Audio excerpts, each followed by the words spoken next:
আসসালামু আলাইকুম প্রিয় ফুটবল ফ্যান্স। 2026 বিশ্বকাপ এখন শেষ মুহূর্তে। আর্জেন্টিনা সেমিফাইনালে পৌঁছে গেছে, আর সামনে ইংল্যান্ড, এরপর হয়তো ফ্রান্স অথবা স্পেনের মতো শক্তিশালী প্রতিপক্ষ। কিন্তু প্রশ্ন হলো, আর্জেন্টিনা কি আবারও বিশ্ব চ্যাম্পিয়ন হতে পারবে? আজকের ভিডিওতে আমি দেখাবো 7টি বাস্তব কারণ যেগুলো আর্জেন্টিনাকে আবারও বিশ্বকাপ জেতাতে পারে। তবে মনে রাখবেন, এগুলো বিশ্লেষণ ও সম্ভাবনা, নিশ্চিত ভবিষ্যৎবাণী নয়। কারণ 1, নকআউট ম্যাচ জেতার মানসিকতা। বিশ্বকাপের নকআউটে সুন্দর ফুটবল সবসময় জেতায় না, জেতায় ধৈর্য, অভিজ্ঞতা, চাপ সামলানোর ক্ষমতা। এই 3টি জিনিস আর্জেন্টিনার মধ্যে দারুণভাবে আছে। এই বিশ্বকাপে অনেক ম্যাচ সহজ ছিল না।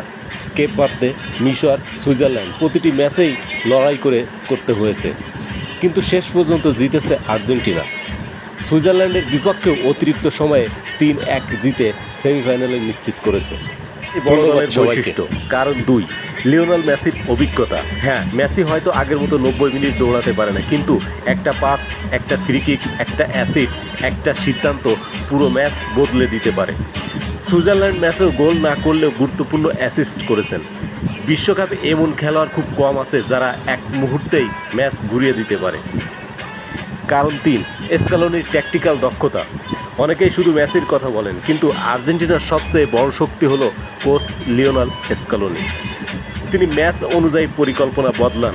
প্রয়োজনে 4-3-3, 4-4-2, 4-2-3-1, যে ফরমেশনই দরকার সেটাই ব্যবহার করেন।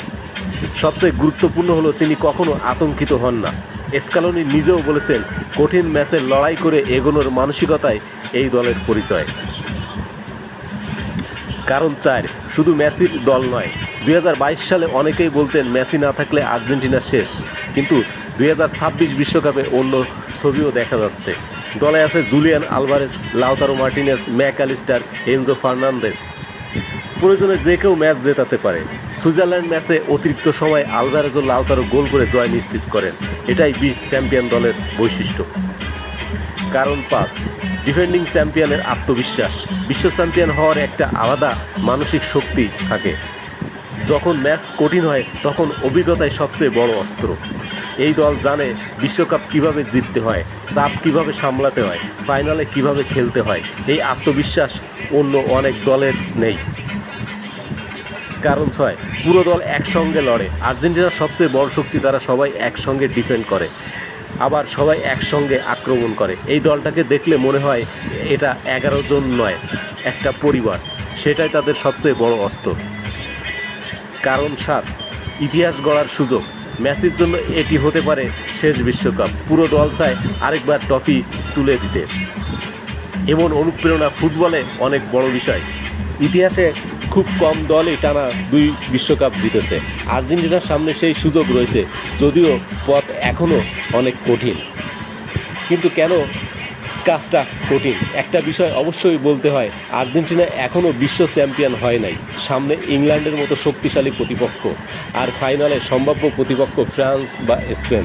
বিশ্লেষকরা আর্জেন্টিনার কিছু দুর্বলতার কথাও বলেছেন, বিশেষ করে মাঝমাঠের গতি, ডান দিকের রক্ষণ এবং কঠিন ম্যাচে অতিরিক্ত মেসি নির্ভরতার ঝুঁকি।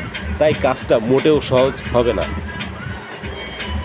আমার মতে আর্জেন্টিনা বিশ্বকাপ জেতার অন্যতম বড় দাবিদার, কারণ তাদের আছে চ্যাম্পিয়নের মানসিকতা, বিশ্বসেরা কোচদের একজন, মেসির অভিজ্ঞতা, ম্যাচ জেতানোর মতো একাধিক তারকা এবং কঠিন পরিস্থিতিতে লড়ে জেতার ক্ষমতা।